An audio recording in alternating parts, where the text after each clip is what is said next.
Hello, this is Ha Young-hoon from the Oriental Culture Academy. In this lecture, I will introduce the record of King Yu's placenta chamber from the Goryeo dynasty. A placenta chamber Taesil refers to a place where the placenta, which comes out after a mother gives birth to a child, is enshrined. One reason for enshrining the placenta in this way is that it stems from a culture that respects life by burying the placenta, which is the source of life, in a location considered auspicious, according to Feng Shui, in hopes of the mother's health and the newborn's longevity. In particular, the burial of the placentas of princes and in the royal family was believed to not only have a significant impact on the growth of the children, but also to be closely related to the fortune of the nation.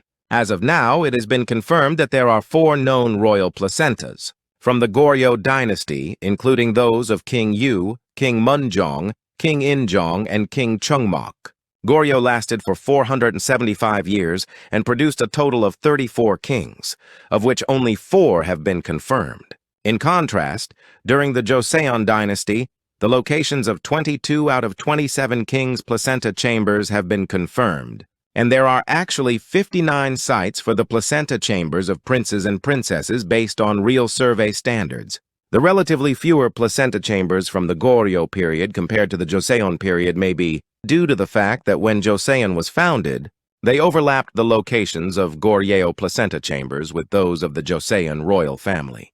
The Joseon royal family placed great importance on the ritual of preserving and enshrining the fetus, known as the Jang-tae-burp, when a baby was born, and the guiding text for this was the Taejang-gyeong.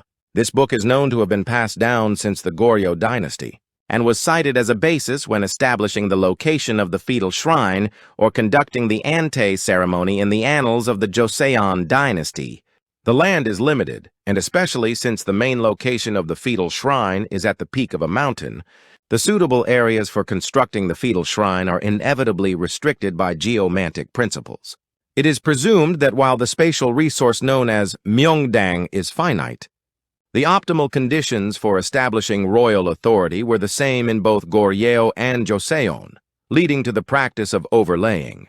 On February 14, 2025, I personally visited the site of King U of Goryeo's placenta chamber located in Taegok-ri, Yean-myeon, Andong-si, Gyeongbuk for a geomantic assessment. As a result of the assessment, this placenta chamber site is currently left as an open space and is judged to be a blood spot that concludes with a left-turning dragon formation.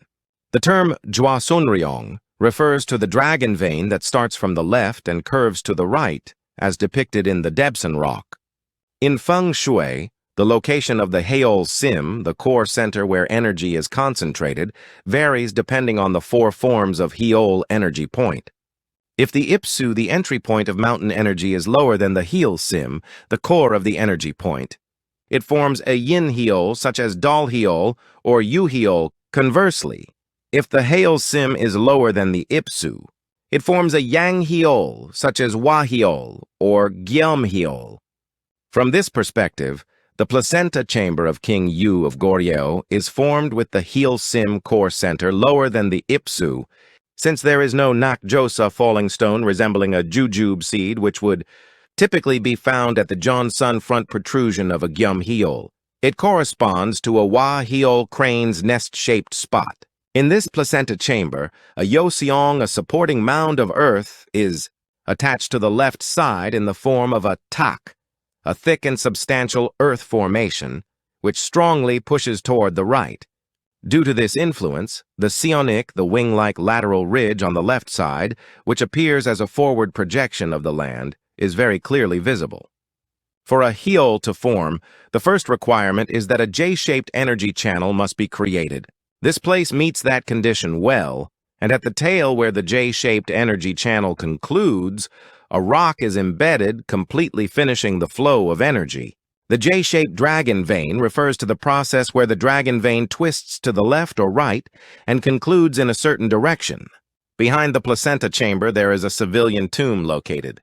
But since it is situated on the first section of the rear dragon vein, it is naturally a non-auspicious spot. Considering the geographical conditions, it seems unlikely that this burial site was originally a placenta chamber. The placenta chamber of King U is not only high in elevation, but also quite difficult to access. It is truly amazing how they managed to come all the way here and establish a place, especially considering how challenging it is to climb even today. What stands out particularly is the staircase carved out from the rock vein located right below the Placenta Chamber. Although a long time has passed, it appears that this was not formed naturally, but was artificially carved to be used as stairs to ascend to the royal tomb. This suggests that it was not merely a passageway. This stone staircase suggests that it was a solemn ritual space for entering the sacred area where the king's placenta was enshrined. Although it was difficult to access the placenta chamber of King U of Goryeo, it can be evaluated as a place where the effort was well worth it, as it has proven to be an excellent site. If you are a feng shui expert, I recommend that you visit this place at least once. Thank you for listening. This has been He Young-hoon from the Oriental Culture Academy.